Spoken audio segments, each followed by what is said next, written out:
Hello everyone, मैं मनोज मौर्य आपका फिर से स्वागत करता हूं मेरे चैनल पे। तो फ्रेंड्स, अभी तक हम कर रहे थे रिमाइंडर थ्योरम, बट आज करेंगे हम फैक्टर थ्योरम। तो उसको करने से पहले हमें पता होना चाहिए कि फैक्टर क्या होता है। तो हम पहले जानेंगे फैक्टर क्या होता है, कैसे निकाला जाता है, और उसके पैरेलल ही एक दूसरी चीज़ चलती है, उसको कहते हैं मल्टीपल। तो हम जानेंगे फैक्टर क्या होता है और मल्टीपल क्या होता है, और फिर देखेंगे इन दोनों में रिलेशन क्या होता है या डिफरेंस क्या होता है। तो चलिए फिर स्टार्ट करते हैं without any delay. Let get started. तो फ्रेंड्स, फैक्टर कब निकाला जाता है, या यूँ कह लूँ कि कंडीशन क्या होती है जिसमें कि फैक्टर होता है। ठीक है, अब जहाँ फैक्टर होगा वहाँ मल्टीपल भी होगा, ये बात जान लीजिए। तो सबसे पहले हमें जानना होगा कि कंडीशन क्या है कि जब हम फैक्टर निकाल सकते हैं। ठीक है, चलिए इसको दो एग्जाम्पल के थ्रू समझते हैं कि कब फैक्टर होता है, कब नहीं होता है। देखिए पहले एग्जाम्पल में क्या है, पहले एग्जाम्पल में क्या है, 15 को 6 से डिवाइड करेंगे। 15 को 6 से डिवाइड करेंगे तो 2 हमारा क्वोशंट आ जाएगा और 3 हमारा रिमाइंडर बचेगा। इसका क्या मतलब हुआ, जो हमारा रिमाइंडर 3 है, दैट मीन्स हम ये कह सकते हैं कि हमारा रिमाइंडर नॉट इक्वल टू 0 है, मतलब कि रिमाइंडर 0 नहीं है पहली केस में। सेकंड केस में क्या है, 12 को 6 से डिवाइड किया है। 6 से डिवाइड करने पे क्या मिलेगा, हमें 2 मिलेगा क्वोशंट और 0 मिलेगा रिमाइंडर, राइट। तो हमारा यहाँ पे जो रिमाइंडर है वो 0 आ गया है। अगर मैं सीधा कहूँ तो ये रिमाइंडर 0 है।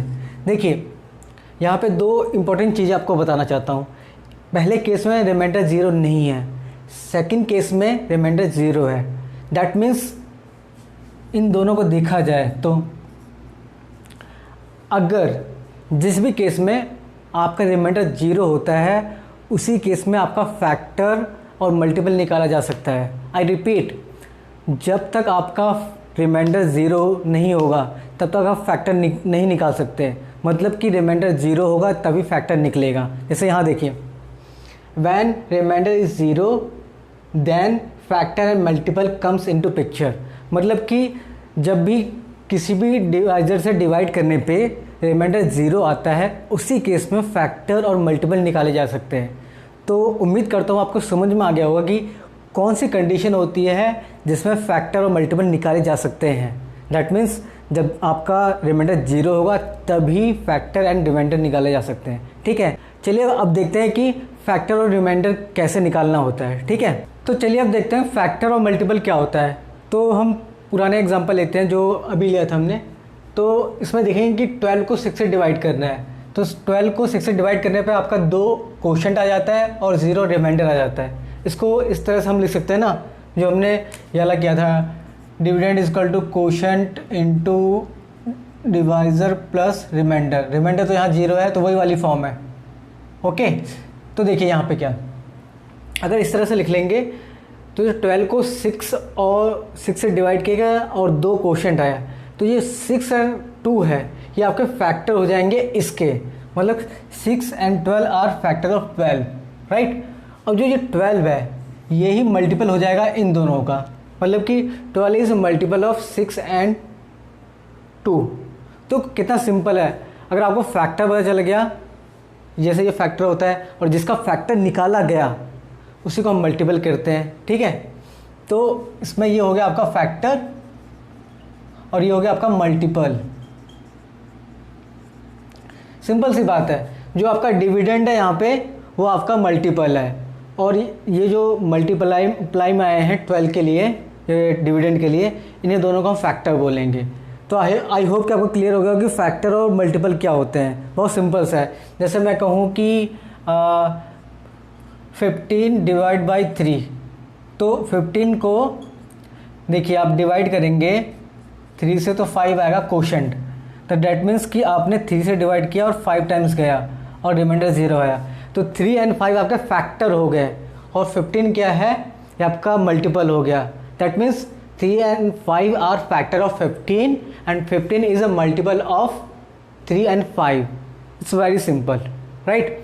चलो अब देखते हैं कि जहाँ पे पॉलिनोमियल में एक दूसरे को डिवाइड कर रहे हो, एक पॉलिनोमियल दूसरे को डिवाइड करता है, तो उस केस में फैक्टर मल्टीपल कैसे देखे जाते हैं या फिर कैसे निकाले जाते हैं। चलिए फिर आगे बढ़ते हैं। तो चलिए अब देखते हैं कि एक पॉलिनोमियल को दूसरा पॉलिनोमियल कैसे डिवाइड करता है और उस केस में फैक्टर और मल्टीपल कैसे निकाले जाते हैं या फिर क्या होते हैं। देखिए यहाँ पे कि 2x³ plus x² plus x को डिवाइड किया जा रहा है x से। इसको मतलब कि इस तरह से लिख सकते हैं, दैट मीन्स हर एक टर्म्स के नीचे x लिख देंगे, दैट मीन्स इस तरीके से। अब यहाँ से डिवाइड हो रहा है x, डिवाइड होके यहाँ 3 है तो यहाँ पावर 2 बचेगी, पावर 2 है तो 1 बचेगी, तो डिवाइड होके ये आ गया, x से डिवाइड होने पे ये आ गया। अब देखिए ये क्या आपका आया, कोशेंट आया, और हमने डिवाइड जिससे किया था वो डिवाइज़र था, तो उसको इस फॉर्म में लिखेंगे जैसे पहले लिखते थे, क्योंकि देखिए यहाँ पे रिमाइंडर तो 0 है, ठीक है। तो ये हमारा डिविडेंड, जो कि हमारा डिविडेंड है, और ये डिवाइज़र और कोशेंट, और यहाँ पे 0 है रिमाइंडर, तो ऐसे लिखेंगे, मतलब कि इसको इस तरीके से लिखेंगे, ठीक है। इसका मतलब कि x को इससे डिवाइड किया जाए, मल्टीप्लाई किया जाएगा, x को इससे मल्टीप्लाई किया जाएगा तो ये आएगा। तो इस तरीके से कंपेयर कीजिए वाला क्वेश्चन, जब हम 12 को 6 × 2 लिखते थे, है ना, तो ये आपका मल्टीपल होता था और ये दोनों आपका फैक्टर हुआ करते थे। सेम केस जब पॉलिनोमियल होता है, जहाँ पे रिमाइंडर 0 आया है, उस केस में सिंपल सा यही बात हो गई है, ये दोनों इसके फैक्टर हो जाएंगे इसके, और ये मल्टीपल हो जाएगा इन दोनों के। ये यहाँ लिखा भी है, x and 2x² + 1 are the factor of this, and ये जो है मल्टीपल है इन दोनों का, सेम सी बात है, ये फैक्टर हो गए और ये मल्टीपल हो गया। बहुत सिंपल सी बात है, ठीक है। उम्मीद करता हूँ आपको ये बहुत सिंपल सी चीज़ें क्लियर हो गई होगी। चलिए फिर आगे बढ़ते हैं, क्वेश्चन और करते हैं, थोड़ी आपकी अंडरस्टैंडिंग और बढ़ेगी। अब इस क्वेश्चन में आपको डिवाइड करना है x से, ये आपका डिविडेंड दिया हुआ है, इससे डिवाइड करना है, तो आपको बताना है कि इसका फैक्टर क्या होगा और मल्टीपल क्या होगा। तो आप 1 मिनट लीजिए और इस वीडियो को पॉज करिए, ये क्वेश्चन खुद से ट्राई करिए और मुझे बताइए कि फैक्टर और मल्टीपल क्या होता है, ठीक है।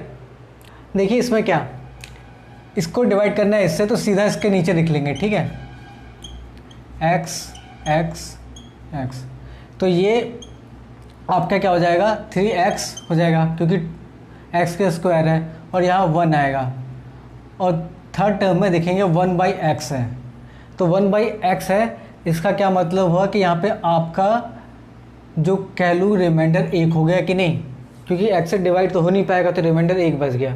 दैट मीन्स अगर हम इसको इस फॉर्म में लिखें, मतलब कि डिविडेंट, डिवाइज़र और रिमाइंडर की फॉर्म में, तो आपका 3x² + x + 1 और डिविडेंड आपका x था, और जो क्वेश्चन यहाँ निकल के आया 3x + 1 हो गया, और आपका रिमाइंडर 1 बच गया है। क्योंकि देखिए भाई साहब, क्योंकि 1 को डिवाइड करेंगे x से, तो लेकिन डिवाइड तो होगा नहीं, दैट मीन्स ये आपका रिमाइंडर हो गया। तो इस केस में आपका रिमाइंडर 0 नहीं है, रिमाइंडर 0 नहीं है, दैट मीन्स इसमें आपका ना ही फैक्टर निकलेगा और ना ही मल्टीपल निकलेगा। बहुत सिंपल सी बात है। तो ऐसे क्वेश्चन में कन्फ्यूज मत होइएगा कि तुरंत आप देखते ही बिना सोचे समझे आप उसका फैक्टर और मल्टीपल निकालने लग जाए। फिर इसको डिवाइड करिएगा, फिर देखिएगा कि उसमें रिमाइंडर 0 होता है कि नहीं। अगर होता है 0 तभी निकलेगा, नहीं होता है तो फिर नहीं निकल पाएगा, ठीक है। चलिए फिर आगे बढ़ते हैं। Now factor theorem. तो फैक्टर थ्योरम को करने से पहले हमें रिमाइंडर थ्योरम अच्छे से पता होना चाहिए। तो मैंने पिछली क्लास में रिमाइंडर थ्योरम बहुत अच्छे से कराया था, बहुत अच्छे से एक्सप्लेन किया था। तो अभी आपने नहीं कर रखा तो पहले पिछले लेक्चर अटेंड करिए, वहाँ पे रिमाइंडर थ्योरम देखिए कैसे हुआ है, उसका प्रूफ कैसे किया हमने, उसके बाद फिर ये लेक्चर आगे से आगे देखिए। तो फिर भी मैं रिमाइंडर थ्योरम क्या है थोड़ा ब्रीफ में आपको यहाँ एक्सप्लेन कर देता हूँ, तभी आप इस थ्योरम को समझ पाएंगे, ठीक है। तो देखिए इसमें होता क्या है रिमाइंडर थ्योरम में, इसमें दिया क्या, let p x is a polynomial of degree n greater than equal to 1। मतलब कि पी एक्स कोई पॉलिनोमियल है जिसकी डिग्री 1 या 1 से ज़्यादा है और ए आपका कोई रियल नंबर है। और फिर इसके बाद लिखा है if P x is divided by linear polynomial x minus a then remainder is p of a. That means कहने का मतलब ये है, ये अगर ये पॉलिनोमियल हमें दिया है और हम इसको डिवाइड करेंगे किसी लीनियर पॉलिनोमियल से, तो जो हमारा रिमाइंडर आएगा, रिमाइंडर वहाँ पी ऑफ ए आएगा। दैट मीन्स जहाँ पे x है वहाँ a की वैल्यू रख देंगे तो आपका रिमाइंडर आ जाएगा। अब देखिए ये कैसे होता था, याद हो पिछली क्लास में जाएंगे तो आपको पता चलेगा कि ये जीरो ऑफ दिस कैसे सब कुछ होता है, आपको समझ में आ जाएगा, सिंपल सा।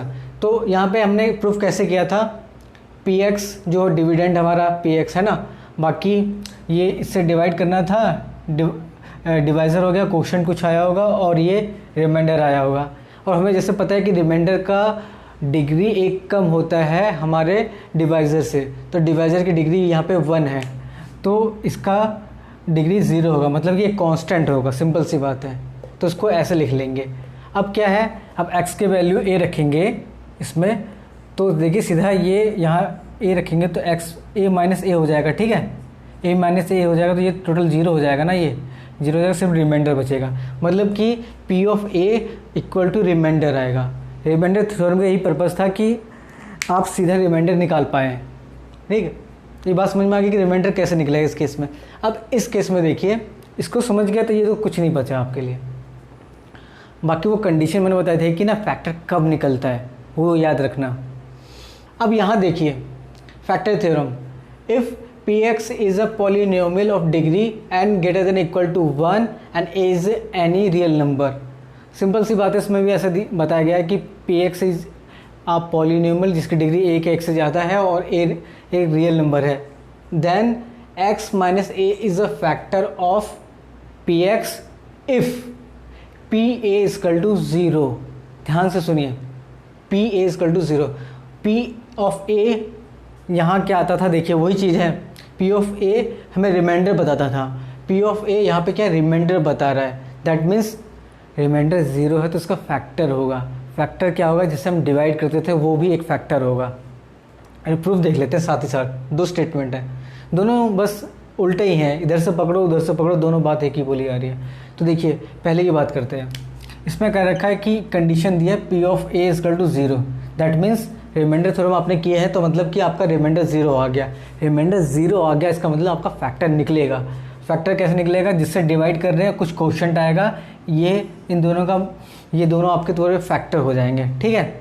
तो इसमें कहा भी गया, तो x minus A is a factor of P X, simple सी बात है, फैक्टर होता है, जैसे हमने फैक्टर कैसे होता हमने किया था ना, जैसे निकाला था, सिंपल सी बात है। फिर दूसरा कंडीशन क्या है, अगर दे रखा है कि अगर x minus A is a factor of P x, मतलब कि ये फैक्टर है तभी तो यार ये आपका इसका रिमाइंडर 0 आया है ना। यहाँ से देखिए, ये इसी में रख देंगे, x माइनस ए है ना, यहाँ पे फैक्टर बने, दोनों को लिखेंगे फैक्टर, एज अ फैक्टर लिखेंगे, ठीक है, x माइनस ए और क्यू एक्स। तो x की जगह पे अगर a रख देंगे तो ये 0 हो जाएगा, दैट मीन्स ये रिमाइंडर आपका 0 आ गया। तो ये साफ साफ बता दे रहा है कि भाई साहब अगर आपका रिमाइंडर 0 आया तो फैक्टर ही होगा। सिंपल सी बात है, बहुत सिंपल है, चाहे कैसे भी समझ लो आप उसके लिए, लेकिन आपको रिमाइंडर थ्योरम पता होना चाहिए। तो ये था आपका फैक्टर थ्योरम। तो इसके बेसिस पर कुछ क्वेश्चन करते हैं, आपकी अंडरस्टैंडिंग और डेवलप होगी और आपको क्लियर होगा। अब देखिए इस क्वेश्चन में क्या करना है, इसमें दिया है कि check whether the polynomial q of t equal to 4t³ plus 4t square minus t minus 1 is a multiple of 2t plus 1। मतलब कि आपको बताना है जो qt है मल्टीपल है 2t प्लस 1 का, मतलब कि जो आपका डिविडेंड है qt है, दैट मीन्स आपको डिवाइड करना है q ऑफ t को 2t प्लस 1 से, ठीक है। तो इसको उल्टा भी कह सकते हैं कि 2t plus 1 is a factor of qt, है ना, जैसा हमने समझा था, क्लियर होगा आपको। अगर उस केस में डिवाइड करने पे रिमाइंडर आपका 0 आ जाएगा, तभी ये इसका मल्टीपल होगा और ये इसका फैक्टर हो पाएगा, जब डिवाइड करने पे रिमाइंडर 0 आएगा, राइट। तो तभी आपका मल्टीपल q ऑफ t हो पाएगा। दैट मीन्स अगर हम देखा जाए तो 2t प्लस 1 को हम 0 रखेंगे तो t की वैल्यू आ जाएगी, और हम qt में t की वैल्यू रख देंगे -1/2। अब 1/2 रखेंगे माइनस का, तो 4 -1/2 का क्यूब प्लस 4 -1/2 का होल स्क्वायर इसके हिसाब से, और ये -1/2 प्लस -1। तो उसको जब हम कैलकुलेट करेंगे तो ये देखिए क्यूब हो जाएगा, मतलब कि 8 आ जाएगा, और साइन तो क्यूब का सेम रहेगा। ऐसे स्क्वायर है साइन प्लस में चेंज हो जाएगा, 4 आ जाएगा। ऐसे ही ये माइनस माइनस प्लस हो जाएगा हाफ। अब यहाँ पे क्या है देखिए, डिवाइड करने में -1/2 आ जाएगा और ये +1/2 और ये 1 है, तो इससे ये कट जाएगा, ये कट जाएगा, इससे ये कट जाएगा। तो आपका देखा जाता है Q(t) 0 आ गया। रिमाइंडर थ्योरम याद करो, Q(t) 0 मतलब कि रिमाइंडर आपका 0 हो गया। फिर फैक्टर थ्योरम क्या कहता था कि अगर आपका रिमाइंडर 0 आता है तभी तो फैक्टर निकलेगा। सिंपल सी बात है। तो उसका मतलब कि ये आपका फैक्टर हो गया इसका, दैट मीन्स ये आपका मल्टीपल हो गया इसका।